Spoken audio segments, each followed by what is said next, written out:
You ever notice how everyone's saying, be the best version of yourself? Sounds great, but also a bit stressful, right? Yeah, it can feel like there's this pressure to always do more, achieve more, be more. But growth doesn't have to feel heavy. Exactly. You can still improve, just in your own gentle way. No rush, no guilt. That's what today's episode is all about, becoming your best self without the pressure. Oh, and before we dive in, we've got a little gift for you. You know, Emily, when people say, be your best self, it often sounds like we need to reach some perfect version of who we are. Yeah, but the truth is, it's not a finish line. It's a journey made of small steps and moments of understanding yourself better. Exactly. It starts with simple reflection, asking yourself things like, am I happy with how I'm living? Or, what's holding me back? I love that. But we have to be careful not to get stuck just thinking, right? Reflection is great, but action keeps us moving. Right. Balance both. Think and do. And when it comes to goals, smaller is smarter. Totally. Like instead of saying, I want to be healthier, try, I'll drink one more glass of water each day. Or instead of I'll master English, say I'll speak for 10 minutes today. Those tiny goals build real momentum. Yeah, small wins make you feel good and keep you going.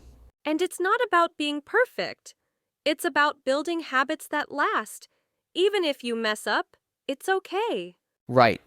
Fear of failure is normal. Mistakes just give you data. You learn, you adjust, you grow. That's what real progress looks like: steady, human, and honest. I like that. Keep learning, keep trying, and surround yourself with people who lift you up. Growth is easier when your environment feels positive and supportive. Before we wrap this part up, I've got a little question for our listeners. Yeah, tell us in the comments, what's one thing you've learned recently? And hey, let's review a few helpful words from today's chat. Sure. Reflection, thinking about your life or feelings. Like, I spent time in reflection after a busy week. Goal, something you want to achieve. My goal is to read one book this month. Habit, something you do often. Drinking water every morning is a healthy habit. Fear, the feeling when something scares you. I had fear before my first job interview. Progress, the steps you take toward improvement. I can see my progress after 1 month of practice. Beautiful. Small words, big meaning. And small steps, big change. You know, Emily, people always say think positive, but sometimes it sounds a bit fake. Yeah, that's true. Real positive thinking isn't about pretending everything's perfect. It's about focusing on what you can do, not what went wrong. Exactly. Like if you're late for a meeting because of traffic, you don't have to say, everything's great. You can just think, okay, I'll catch up when I get there. That's healthy positivity, realistic and kind to yourself. And it's not just about feeling good. Studies show that positive thinking can lower stress, help you sleep better, and even support heart health. Right. When your mind is calm, your body feels safer too. So, how can we practice this kind of mindset every day? One easy way is keeping a gratitude journal. Each day, write down 3 things you're grateful for, even small ones like a warm coffee or a nice text from a friend. I love that. Another one is positive self talk. Instead of saying, I can't do this, try, I'm doing my best and I can handle this moment. Yes, and you can also use visualization. Imagine yourself finishing a goal like speaking English confidently in front of others. It really builds belief. But we should also talk about toxic positivity. Totally. That's when people say, just stay positive to avoid real feelings. True positivity helps you face problems, not hide from them. Exactly. Being positive doesn't mean ignoring pain, it means believing you can get through it. Before we move on, let's review some useful words. Sure, catch up. to reach the same level as others. I'll catch up on my emails later. Focus on, to give attention to something. I focus on what I can control. Take a break, to rest for a short time. Let's take a break and go for a walk. Be grateful for, to appreciate something. I'm grateful for my supportive friends. Move away, to go farther from something. She moved away from negative thoughts. Great! Now let's see if our listeners remember a few things. Question 1. What health benefits can positive thinking bring? And question 2. What's one way to practice positive thinking every day? Think about your answers and maybe write them in your journal tonight. That's such a nice way to end this part. Calm mind, open heart. Okay, Emily, let's talk about something we all face sometimes, being lazy, laughs. Oh, yes, that feeling when you know you should do something but just don't. Exactly. But here's the thing. Most of the time, laziness isn't about being lazy at all. Right. It often comes from feeling overwhelmed. When a task feels too big, we just avoid it. Or from fear of failing, so we never start. The trick is to break things into small steps.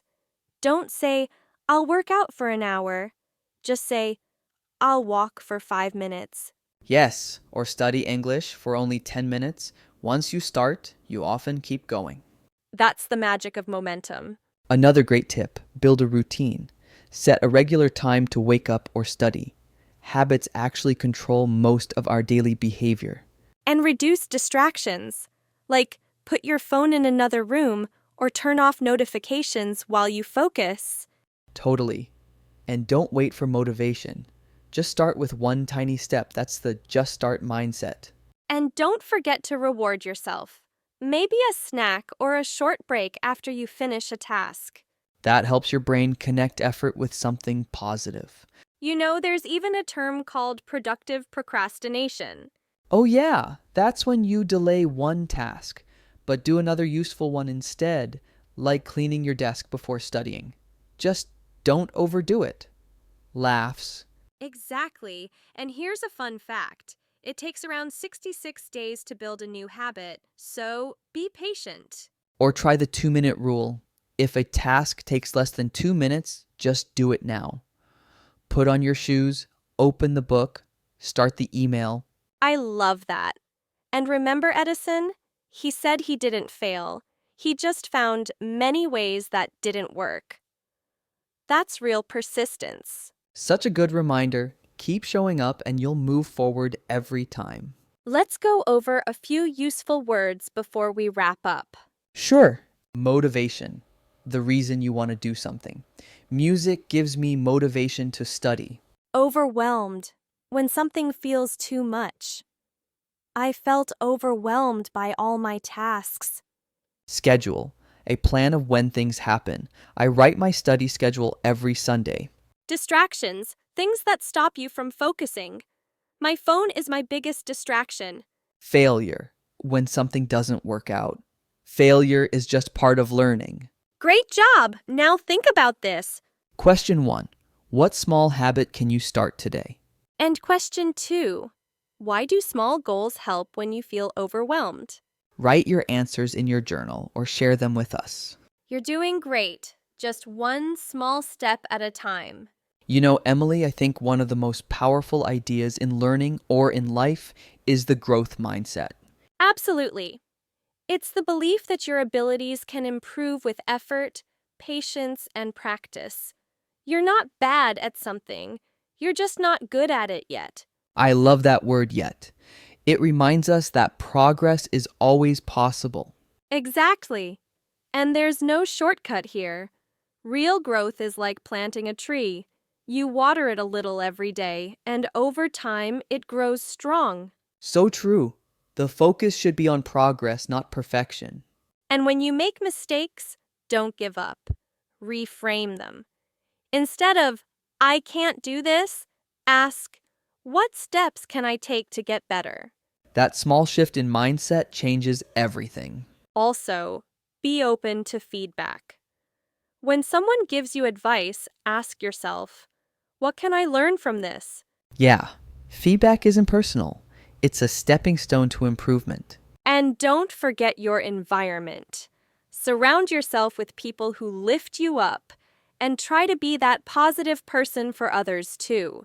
That kind of support helps you keep pushing forward when things get tough. One simple practice: try something new every month. It could be cooking a dish, learning a skill, or speaking English with someone new. And keep a learning journal to track your small wins and lessons each day. That's how you build from the ground up. When you face failure, don't hide from it. Face the music. Every mistake is part of learning through trial and error. Exactly. Take ownership, adjust your plan, and go the extra mile. You can always break the mold. Just keep growing and shift your perspective when things feel hard. I love that. Okay, time for a little reflection for our listeners. What's one way you've stepped out of your comfort zone lately?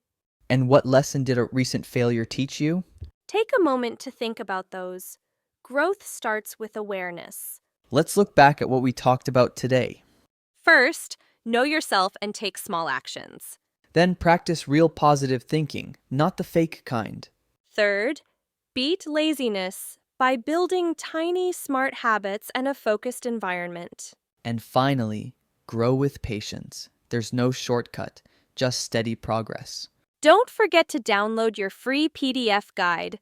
Click Make a Copy so you can write your own goals and notes. Inside, you'll find space for your weekly goals, 3 things you're grateful for each day, a 2-minute challenge, 5 new words, and a learning journal.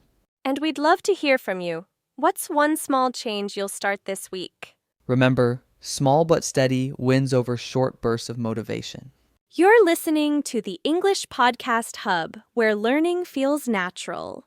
Keep growing, one small step at a time. Small but steady wins over short bursts of motivation. You're listening to the English Podcast Hub, where learning feels natural.